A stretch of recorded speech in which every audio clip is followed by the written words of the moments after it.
Application of partial differential equation में method of separation variable में एक वन वे डायमेंशनल इक्वेशन के continue videos में जो लास्ट टाइम के मेरे चल रहे हैं वीडियोस, उसमें एक क्वेश्चन है, a string is stretched and fasten to two points L apart, मतलब कि एक कोई रस्सी है जिसको एल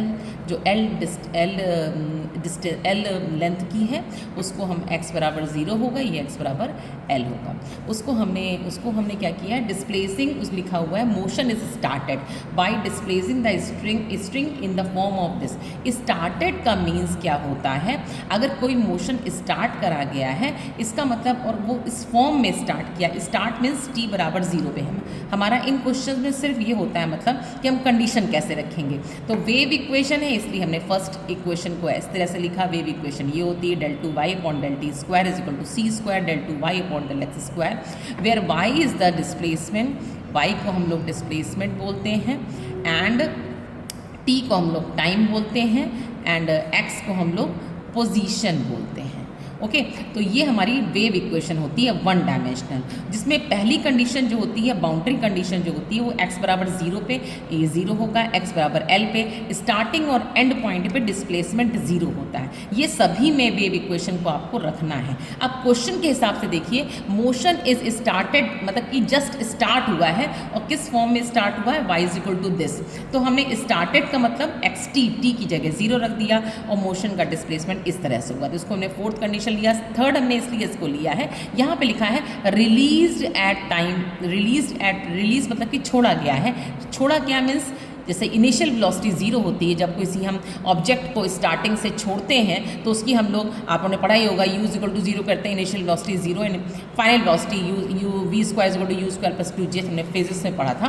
तो वैसे इनिशियल वेलोसिटी क्या होगी, इसकी इनिशियल वेलोसिटी 0 होगी एट टाइम बराबर 0 पे। तो del y by del t is equal to 0। तो 1 2 3 4 4 कंडीशन है, 4 कॉन्स्टेंट है, कोई नाइंसाफी नहीं है इसमें। इसका जो फॉर्मूला से हमने जो वेव इक्वेशन से इससे सॉल्यूशन हम लास्ट वीडियो में अपने बता चुके हैं। तो y x t is equal to c1 cos cpt plus c2 sin cpt, c3 cos px plus c4 sin px, ये होगा।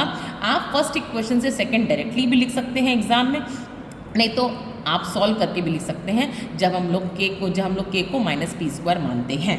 देन पहली बार फर्स्ट कंडीशन लगानी है, तो x की जगह 0 रखा, वही फंडा, x की जगह 0 रखेंगे तो y x t है तो x बराबर 0 रखा, c1 cos cpt, c2 sin cpt, x बराबर 0 रखेंगे तो cos 0 1 हो जाएगा, c3 c4 का पार्ट 0 हो जाएगा।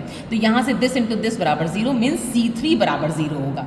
c3 बराबर 0 में फिर से इस सेकेंड सॉल्यूशन को अपडेट करेंगे, c3 को 0 रखें, तो this is the updated solution, solution number third. Next जब इसको हम सेकंड कंडीशन पुट करेंगे, सेकंड कंडीशन पुट करने में क्या करना है हमको, सेकंड कंडीशन है क्या, x बराबर l रखेंगे, x बराबर l रखेंगे तो वही चीज़ आएगी, p बराबर n पाई बाई l। फिर देखिए किस में रखेंगे, जो अपडेटेड सॉल्यूशन है उसमें x को l से डिस्प्लेस किया, तो c1 cos cpt plus c2 sin cpt, c4 x की जगह रख दिया हमने, क्या रख दिया, l। तो c1 cos cpt plus c2 sin cpt, c4 sin pl 0, ये 0 हो नहीं सकता, ये 0 हो नहीं सकता। 0 क्यों करा, क्योंकि c4 0 हो नहीं सकता, ये पार्ट 0 हो नहीं सकता, सो sin pl 0 किया, sin pl 0 मतलब sin n पाई, pl की वैल्यू n पाई आ गई, p is equal to n पाई अपॉन l हो गया।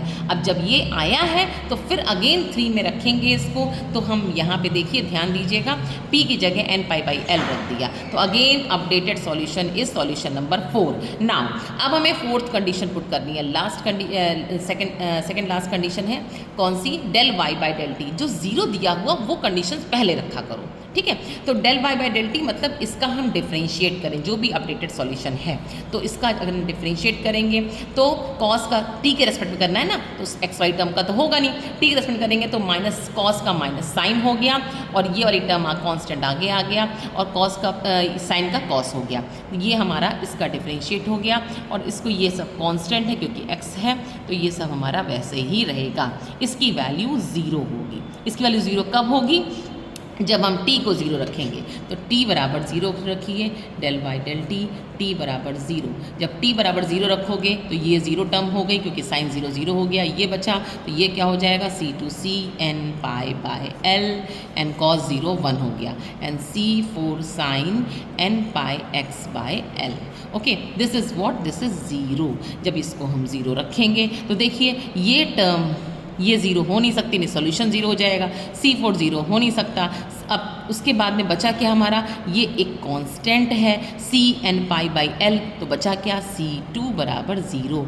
इस C2 बराबर ज़ीरो को पुट कर दें सोल्यूशन नंबर 4 में। तो जब सोल्यूशन नंबर 4 में तो जब हमने इस C2 को ज़ीरो रखा किस सॉल्यूशन 4 में, तो y(xt) बराबर C1 cos CN⁴t/L, C2 को ज़ीरो रखा, ये पोर्शन हट गया, तो बचा क्या, C4 sin N⁴x/L। ओके, तो फाइनली देखिए, तो अगर हम कांस्टेंट को कलेक्ट कर लें, C4 cos CN⁴t/L and sin N⁴x/L। Okay, तो फाइनली सॉल्यूशन जो है, ओके, तो फाइनली सॉल्यूशन हमारा, हमने क्या करा, C1 C4 को कलेक्ट करके ये एक साथ लिख दिया। अब देखिए, अब बच्चों ध्यान से समझना, यहाँ पर जो कंडीशन हमें दी हुई है, लास्ट कंडीशन दी है x0 t बराबर 0 पुट करना a sin πx/L। तो अब हमें इस कंडीशन को रखने के लिए इस कंडीशन को रखना है। तो जब इस कंडीशन को रखेंगे, हम देखें यहाँ पे हमें n दिख रहा है। जब भी कंडीशन में आपको n आ जाए तो आप C1 C4 को कोई एक कांस्टेंट मान लो। कैसा कांस्टेंट, bn टाइप का। तो bn cos CN⁴t/L रखा और sin N⁴x/L रखा। ओके, अब लास्ट कंडीशन रख रहे हैं, मतलब कि अप्लाई कर रहे हैं हम लोग कौन सी condition, condition number 4 in solution. ये सॉल्यूशन नंबर कौन सा है हमारा, 5वां, इन सॉल्यूशन 5। इन सॉल्यूशन 5 में रख रहे हैं हम t बराबर 0 रख रहे हैं। तो t बराबर 0 रखा, तो जब t बराबर 0 रखोगे तो समेशन bn और cos की टर्म cos 0 1 हो जाएगा, बचेगा क्या, sin N⁴x/L।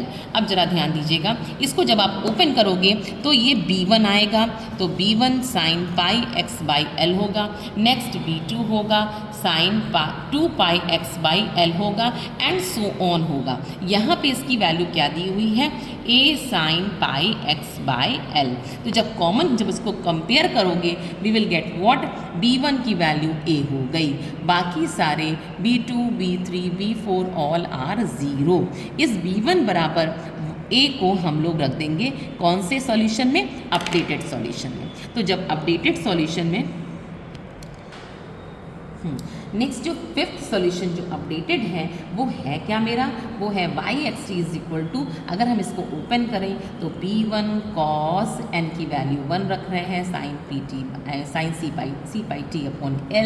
sin πx/L plus b2 cos 2 n की जगह 2 रखा, sin 2c/t/L sin 2πx/L and so on.